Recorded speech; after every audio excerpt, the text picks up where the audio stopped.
कौन रखेगा हमें याद इस दौरे खुद गर्जी में। अल्लामा कहते हैं कौन रखेगा हमें याद इस दौरे खुद गर्जी में। हालात ऐसे हैं कि लोगों को खुदा याद नहीं। हम कौन हैं, क्या हैं, बाखुदा याद नहीं। हम कौन हैं, क्या हैं, बाखुदा याद नहीं। अपने अस्लाफ की कोई भी अदा याद नहीं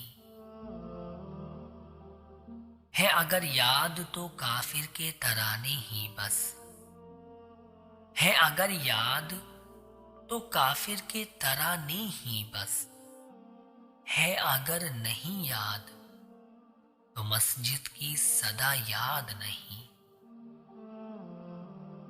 आज अपनी जिल्लत का सबब यही है शायद। अल्लामा कहते हैं आज अपनी जिल्लत का सबब यही है शायद। सब कुछ है याद मगर खुदा याद नहीं। सब कुछ है याद मगर खुदा याद नहीं। कौन रखेगा हमें याद इस दौरे खुद गर्जी में। हालात ऐसे हैं कि लोगों को खुदा याद नहीं।